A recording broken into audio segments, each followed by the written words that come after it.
Protestuesit e vërtet sot ndahen qytetarët që mbushën bulevardin dhe një grup kriminal me persona me precedent rrezikshëm penal. Po pse se arreston? Sigurisht, standard kur ka protestues me precedent penal. Patjetër. Standard ta përfundon me Partinë Socialiste që ka punuar në parlament deputetë lidhur me krimin apo me precedent penal. Pse nuk ndishet një njëjti standard? I njëjti, lutem. Si po thoni me protestues? Mbarova? Po. Përgjigjem. Shumë faleminderit. Dhe po ju them që kush po bën dhunë është element me precedent të rënd kriminal, kur ne kemi filluar të bëjmë transparencën, sa po kam njoftuar në parlament që njëri prej atyre person në kërkim, sigurisht përgjegjësia e policisë shtetit që ende nuk e ka ndaluar, por vjen të bëj dhunë aty. Dhunë një person i cili i dënuar në 20 vjet 15 herë. Si quhet zoti Balla? Anton Frog, e keni aty. Është kërkim nga policia, është aty, mes atyre. Po si shpjegon kërkim nga policia dhe aty në mes? Kush e ka fajin? Tash lutem shumë. Kur dush të bëjmë një interpelancë me ministrin e Brendshëm se ai nuk është i arrestuar ende dhe është aty në protestë duke goditur policinë e shtetit. Ju ndërkohë në fjalën tuaj i krahasohet protestuesit edhe me nazistët që dojnë rreshtagun. Të sulmosh parlamentin në demokraci është histori e përsëritur. Ata që u turrën tek selit e partive politike. Dhe unë jam i vetmi këtu që kam dënuar edhe sulmin ndaj selis Partisë Demokratike, se këta ish Partia Demokratike në dies pas, sot kishte frikë vinte në parlament nga frika e vezëve. Po ju keni frikë? S'kam fare. Po pse keni gjithë të sigurisht?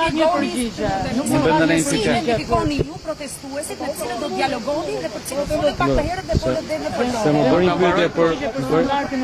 pyetje kam një respekt për të djalin me kravat. Ju that ata kanë frikë, ne nuk kemi. Pse është gjithë kjo siguri kur s'keni frikë dhe pse refuzoni ose nguroni të dilni lirshëm? Para, tashim je sa vjeç je? Po s'ka rëndësi mosha 31. 31 vjeç. Tani unë nuk kam frikë, jo nga këta, po nga askush. Vetëm nga Zoti kam frikë. Por gjëja që po them është, më bëri pyetje, i krahasova me kur nazizmi zuri vend, filloi me djegjen e Reichstagut dhe me sulmimin e selive të partive politike. Dhe lutem, do mbaroj. Dhe gjëja që po thoja është, e kam dënuar dhe e dënoj. Sot sulmohet parlamenti, dikur e ka sulmuar Lulzim Basha, dikur e ka sulmuar Sali Berisha parlamentin. Kjo nuk është një skenar i ri, kjo është një skenar i përsëritur. Urdhëruesit, porositësit dhe inskenuesit e kësaj janë dihen. Ne kemi prej ditës parë që u themi këtu ka persona të paguar. Ti di media publiku, të paktën ata që të ndershëm që dalin. Dritan Goxhaj është person i cili paguhet nga Iran. Keni prova? Kemi prova dhe sigurisht që fakt publik më të pakundërshtueshëm se ky person i cili publikisht sulmon Shtetet e Bashkuara të Amerikës për hesap të Republikës Islamike të Iranit, kjo është një provë e cila duhet administruar urgjencisht. Një gjë e tillë, të dalish dhe thuash në mes të studios televizive që këtu duhen vrarë udhëheqësit politik me plumb ballit, në asnjë vend mua më vjen shumë keq që prokuroria në këtë vend me iniciativën e vet nuk vepron që këta persona në asnjë vend tjetër nuk do të kishte ndodhur që ky person të livadhiste dhe të sulmonte policinë e shtetit. Po ky është debat tjetër. Muhamet Balla, një sekondë. Muhamet Veliu. Zoti Balla, në cilësinë e kryetarit të grupit, çfarë informacione keni për incidentin mes deputetëve Kadeli dhe Manja parë se fillonte seanca, kur ata po qëndronin në një kafe ku afër? Një sekondë. Muhamet, se je gazetar i vjetër. Nuk ka një incident mes dakor. Kolegu Manja, ish ministri i drejtësisë, kolegu tjetër Kadeli, kanë qenë njerëz që çohen herët, që vinë punë herët, në 8 të mëngjesit duke pirë një kafe pranë godinës parlamentit dhe aty janë sulmuar fizikisht nga banda kriminale Gentian Progni. Dhe kjo bandë kriminale është turpi policisë shtetit në këtë këndvështrim që ka vonuar ndalimin e tij që pardje. Që t'jemi korrekt me këtë. Është një kritike hapur kjo ndaj kolegut Lamëllarit? Jo, nuk është. Kolegu Lamëllari është kolegu im, por këto raste duhen proceduar në mënyrë me një herë. Ju duket normale protestuesit u flagos në ambientet e lokalit dhe më pas u arrestua, ju duket normale arrestimi me dhunë një protestuesi dhe në flagosin e tij. Unë jam këtu për të mbrojtur policinë e shtetit, e cila është sulmuar në mënyrë të padrejtë nga një bandë kriminale dhe ke 3 punonjës policie të gjakosur. Dhe po ju a them dhe një herë, si që ju bëni këtë detyrë kaq të bukur, kaq të respektuar të gazetarit, ju të parët duhet të solidarizoheni me punonjësit e policisë plagosur. Gjaku i punonjësit policisë është gjaku i shtetit. Po do erdhi gjak një punonjës policie, po rrjedh gjak shtetit. Dhe prandaj ju lutem shumë. Ju lutem shumë. Ju lutem. Zoti Balla, për ju po e derdhin gjakun? Po ata derdhin gjakun për shtetin shqiptar, për Shqipërinë. Shteti është i gjithëve. Ju këtu po ju mbrojnë. Kjo bandë kriminale me këtë Gentian Progni që ka sulmuar deputetë e Partisë Socialiste, prandaj jam shumë i indignuar. Ajo është goditje dhe sulm për shkak të detyrës. Zoti Balla, ka një kontradikt në fjalën tuaj. Nga qytetarët, po mbroni gjakun e policisë dhe jo të qytetarëve. Nga një për shtëpi. Balla, është bëri mundur evakuimit të plotëve të Partisë Socialiste dhe kryetarit të vendit Zotin Beteleshi ka në minutin e tij pak më parë të goditej dhe të mbrojtshëm. Ndërkohë që ju në fjalën tuaj thatë ne nuk sprapsemi asnjëherë. Unë nuk jam dispečeria e transportit të shërbimeve qeveritare. Pyesni shërbimet qeveritare. Zoti Balla, ju thatë ne nuk tërhiqemi nga kjo gjë, por pam kryetarin e kuvendit që donte të dilte dhe u tërhoq.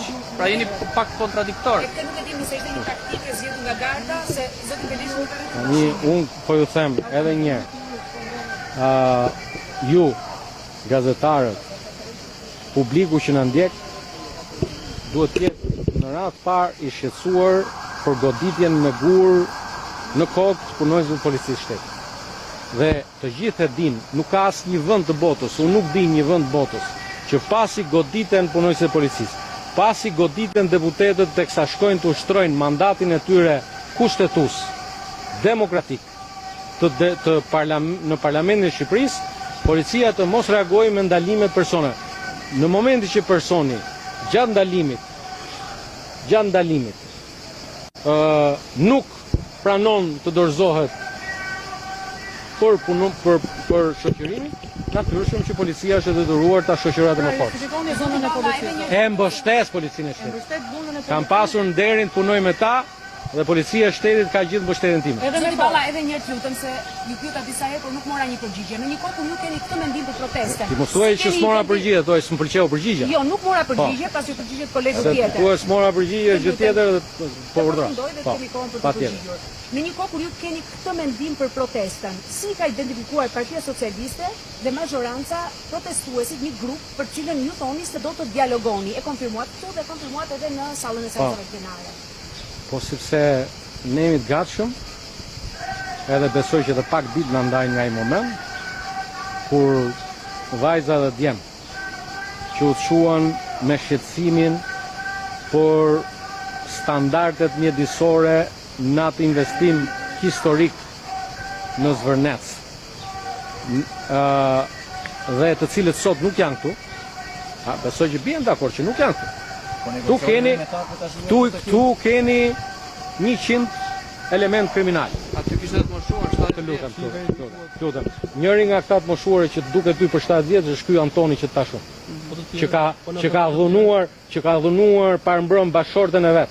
Po në thënë të tjerë. Edhe lutem, të gjithë do të fillojmë me emra. Unë detyrën time që më ngarkon ligji që një qytetar në momentin që njihet me një vepër penale, mos kallëzimi e asaj vepër penale është po vepër penale. Dhe unë të paktën e ndjej për detyrim ndaj kësaj godine ku jam antar, ndaj atij flamuri kuqezi, që t'i shërbej deri në fund Shqipërisë.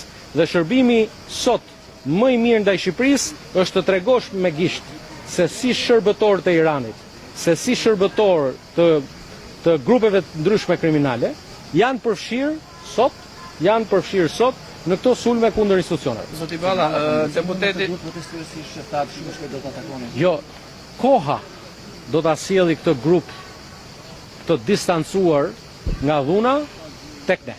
Faleminderit. Balla, pyetja e fundit. Nga një vërsi e lam. Deputeti Deputeti Razapi do të me protestuesit. Deputeti Redi Muçi doli në këmbë i qetë, nuk e sulmuan pse e kanë me ju, domethënë se Po, disa kolegë tani të lutem. dalin të qetë, nuk Të lutem. sulmohen, nuk shahen, nuk Tani ofendojnë, sepse ndërsa juve ju kanë pikasur, kanë gjë me ju. Sepse Eral Kapri, Redi Muçi janë pjesë e partitshkave që kanë sjell militantët e vet aty për të goditur janë parlamentin. ndër organizatorë dhe këta. Faleminderit. Faleminderit.